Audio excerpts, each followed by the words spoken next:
কথায় বলে বজ্র আটুনি ফসকা গেরো, তার জেরেই কি আবার জেকে সেই? শহরের রাস্তায় কাটা ফলের পসরা দেখে কে বলবে? কদিন আগেই অভিযান চালিয়েছে কলকাতা পুরসভা। শহরের বিভিন্ন জায়গায় কাটা ফলের পসরা। এ ছবি লালবাজারের কাছে।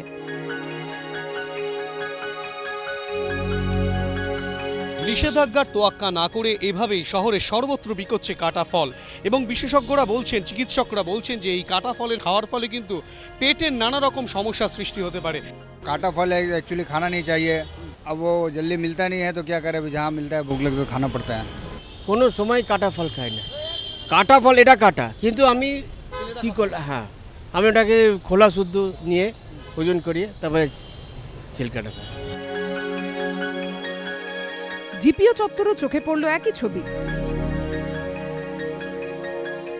ঠিক নয় বটে, তবে মানে মাঝে সাঝে একটু খাই, যেহেতু আমার অফিসের সামনেই এটা। আবার সেই দূরে গিয়ে কোথাও যাব, তা এখানে যখন কাছের সামনে পেয়ে যাচ্ছি তখন ওই খেতে বাধ্য। ধর্মতলার মোড়ে তো ক্যামেরা দেখে খোলা দোকানে ঢাকা দিয়ে দিলেন দোকানদার, বললেন ফল তো কেটেই খেতে হয়। আমরা তো 30 বছর দিয়ে এইরকম কেটে কেটে বিক্রি করি। 10 জন যদি দাঁড়িয়ে যায় তো সঙ্গে সঙ্গে কেটে তো দিতে পারবে না লোক। ও তো জিনিস কাটা যায় বলুন আপনি, তাড়াহুড়োর জন্যই কেটে আমি বিক্রি করি আমি। বিশেষজ্ঞরা বলছেন এই উদাসীনতা অজ্ঞতাই ক্ষতি করছে আমাদের। খোলা জায়গায় বেশিক্ষণ কাটা অবস্থায় পড়ে থাকায় ফলে ঢুকছে কার্বনের কণা, ছত্রাক, নানা জটিল রোগের জীবাণু।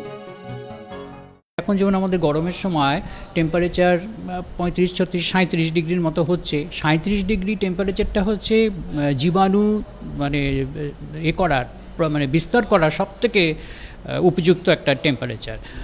আর তার সঙ্গে রয়েছে ঘাম বা ময়েশ্চার।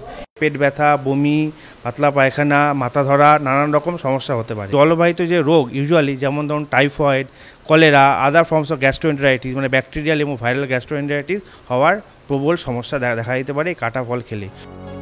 কয়েকদিন আগে মেয়র পরিষদ স্বাস্থ্য অতীন ঘোষের নেতৃত্বে শহরের বিভিন্ন জায়গায় অভিযান চালায় কলকাতা পুরসভা। নষ্ট করে দেওয়া হয় কাটা ফল, সচেতন করা হয় বিক্রেতাদের। কিন্তু কদিন যেতে না যেতেই আবার সেই ছবি। মেয়র পরিষদ জানিয়েছেন পুরো অভিযান জারি রয়েছে, কাটা ফল ফেলে দেওয়া হচ্ছে।